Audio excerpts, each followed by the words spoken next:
Okay, good evening, everyone. Thank you again for joining us. And I just want to first introduce myself. My name is Pablo Quiles, and I'll be the moderator for the webinar tonight. And tonight we'll be talking about public service career opportunities, as well as a little bit about the MPA program here at UOnline.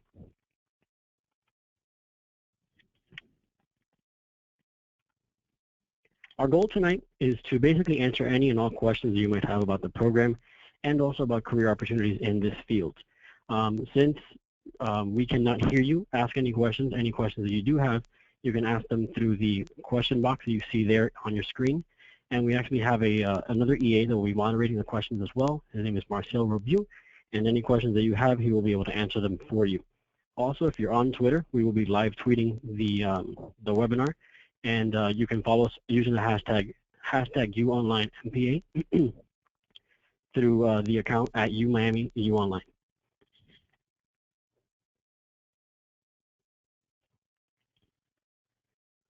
Our agenda for tonight, we're going to talk a little bit about the program structure. We're going to do a quick classroom demo. We're also going to talk about career outcomes in this field, some admission information as well as financial aid information, and also answer all of your questions. Tonight we're also very fortunate to have with us the director of the program, Dr. Jonathan West. So Dr. West, if you could also please introduce yourself and say a little bit about yourself. Thank you, and welcome to this webinar. I'm delighted that you have expressed an interest in our MPA program, and we're looking forward to hearing your questions. A little bit about myself. I'm currently the chair of political science and have been so off and on for 20 years, and have been the director of our master's program in public administration for 35 of its 36 years. So it's a program I've dedicated a good part of my professional life to. I teach a variety of courses, 4 of them in this new online program.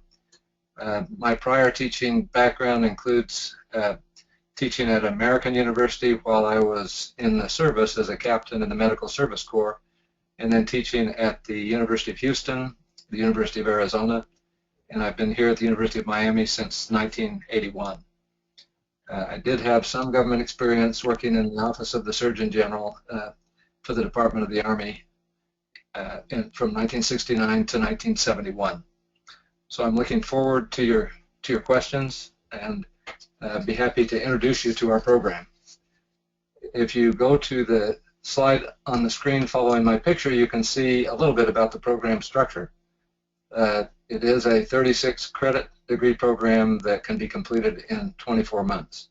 Our on-campus program is 48 credits, but since many of you are mid-career or have at least 3 years of work experience, we waive the internship requirement and some of the elective coursework that you probably through your own experience are familiar with.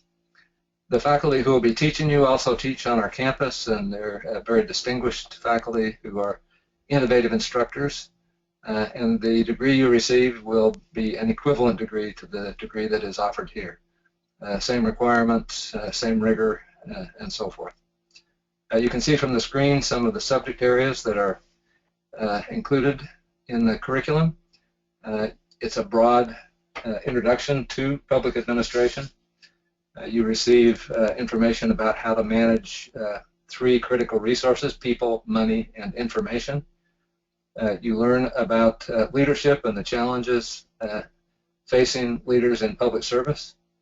You'll learn about change management, public service professionalism, strategic planning, ethics, especially ethics in multicultural settings, strategic issues, program planning, policy analysis, global governance. It's a broad-ranging curriculum with faculty who haven't just received academic training, but also have worked themselves in public service arenas. So I'm looking forward to your questions. We actually do have a question. A student wants to know, how much time should I expect to dedicate to my coursework each week? That's a good question, and it will vary a little bit class by class. On campus, the rule of thumb is for every hour in class, you spend 2 hours out of class. And so our on-campus courses are taught in a 14-week semester. So if you figure 2.5 hours of coursework on a Tuesday, Thursday schedule or a Monday, Wednesday, Friday schedule, and then 2 hours out of class, that would be about 7.5 hours over 14 weeks. But for a 7-week course, it's double that. So it's about 15 or 16 hours per week. I know you're working full-time, and that might sound excessive, but we've had a lot of people who have gone through our on-campus program working full-time and find that it is manageable with some good planning. Okay, thank you. Now we're going to go over the course sequence. Dr. West, could you speak a little bit about the courses and what students can look forward to throughout the curriculum? Sure. First, you get Introduction to Graduate Public Administration, and that gives you a broad overview of the field and the theories and practices that you will be exposed to. It's a little bit like going to a new city and taking a bus tour, so that you get to see all the neighborhoods and the areas of a city, and then you go back and you explore the areas that you're most interested in. That Introduction to Graduate Public Administration course will cover a little bit of budgeting, a little bit of human resource management, a little bit of public policy, and so forth, giving you a broad overview, and then you'll follow with more detailed analysis of various courses. So you can see from the listing, in your first semester you would have Introduction to Graduate Public Administration and Budgeting and Financial Management Administration, and then courses like Political Analysis and Political Environment of Business. There are a lot of career opportunities, and so we want to expose you to business and nonprofit management, because a number of people who obtain this degree end up not necessarily working in government, but perhaps in the private sector or in the nonprofit sector. So knowing about how services are often delivered through contracts or through public-private partnerships is important. How to manage people is covered in the personnel course. Working in public service has a lot of contested issues, managerial and policy issues, and so that course is added to the curriculum along with public policy analysis and administration. Here you get into the political dynamics of administering in the public sector, different from business, different from other arenas, and it's changing. It's a dynamic environment, so digital governance talks about the role of technology and how the delivery of services today is very different than it might have been a decade or two ago. One of the questions that's continually arising is how to manage change, and so looking at productivity improvement in both government and nonprofit organizations is important. And a critical course is political ethics. Some people say that sounds like an oxymoron, but it's important to think about the ethical and value implications of decisions that are made in government, and to be mindful of that it's important not only to do things right, but to do the right things. And so that kind of discussion takes place in the political ethics course.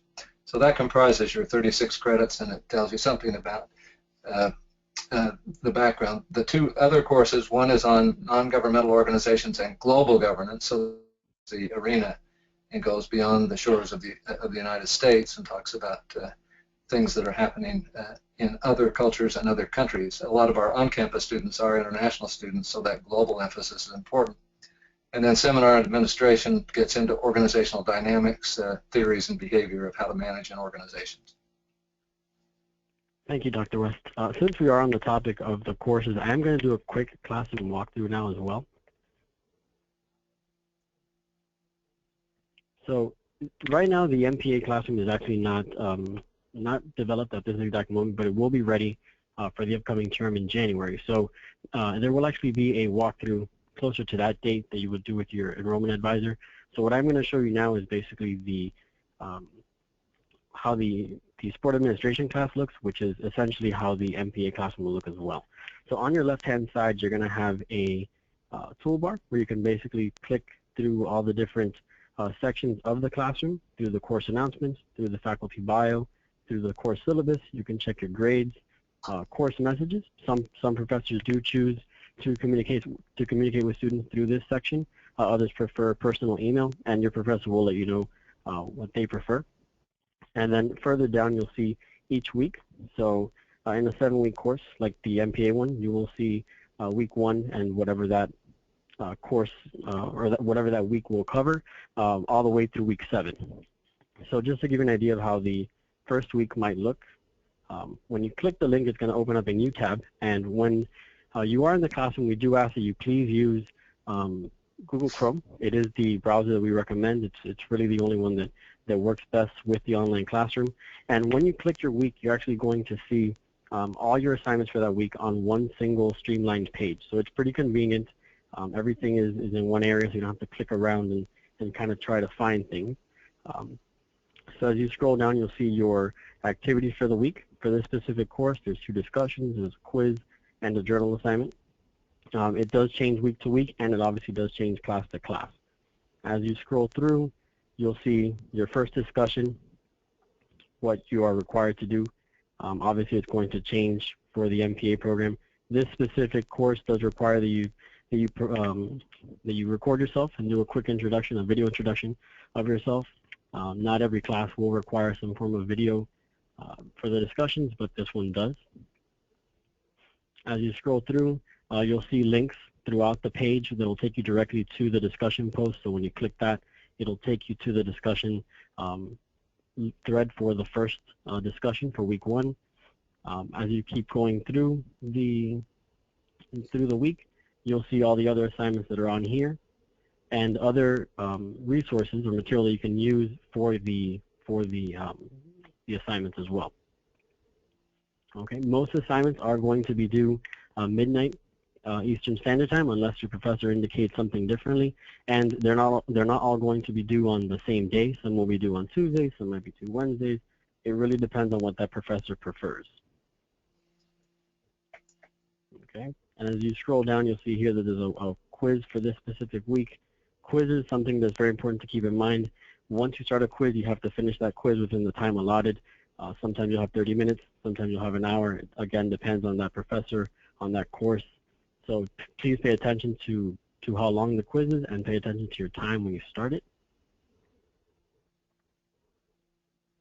And then once you actually reach the end of a week, we'll get down to the bottom there, you can actually go on to the next one just by clicking right here where it says go to week 2. But if you need to jump around, you can also jump to using this little bar that's up here, so you can jump around within the week without having to scroll through. So if you wanted to go from the bottom of the page up to discussion number 2, if you click that, it'll take you right back up. So it's pretty easy to navigate. It's very user-friendly. But if you do have any issues with the online classroom, we do have a student support team that is ready 24 hours a day, 7 days a week to help you out with any issues that you might be having with the online classroom. So make sure that if you are having any issues of any type, that you can contact them, and they'll be more than happy to help you out with the course.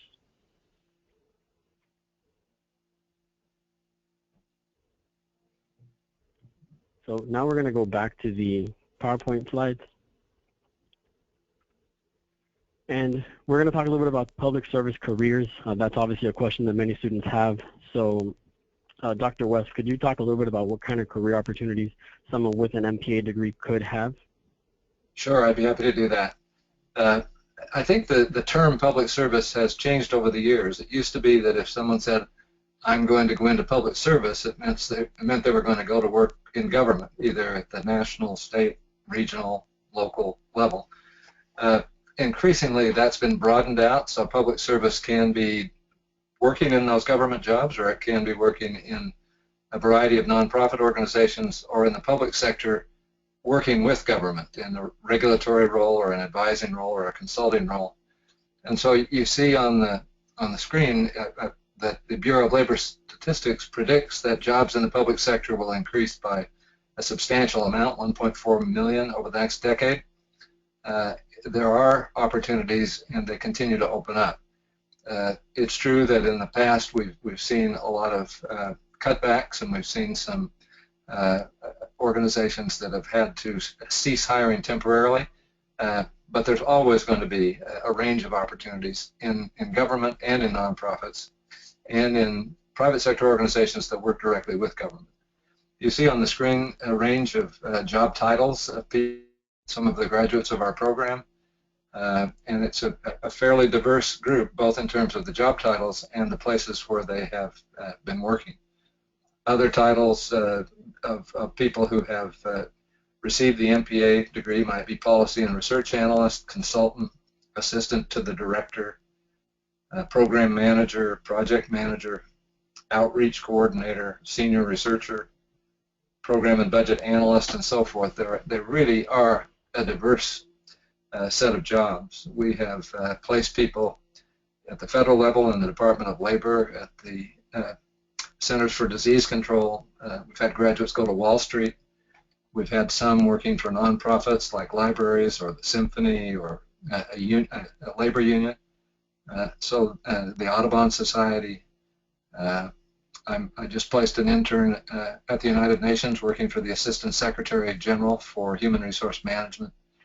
And sometimes the internship has converted to a job opportunity. Now, your particular group as online students won't have the internship, but you bring rich experience to the program, which is going to enhance the education that your fellow students have, because we'll learn from each other. So I think it is a rich field. I think it is a field that is rife with opportunity, and I'm delighted that you have expressed interest in it. We actually did get a question. What type of working professional do you feel would benefit from an MPA degree?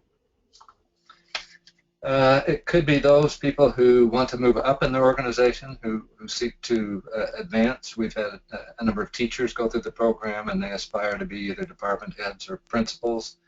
It could be those that want to move over. Maybe they're in one type of job and they want to move laterally or into a different organization. Some might think, I have a skill deficit and I need to retool. And so the opportunity is there through the MPA program to gain new skills, knowledge, and ability. Some might want to make an altogether different career change. Maybe they're working now in a business environment or a law environment, and they want to make a career change.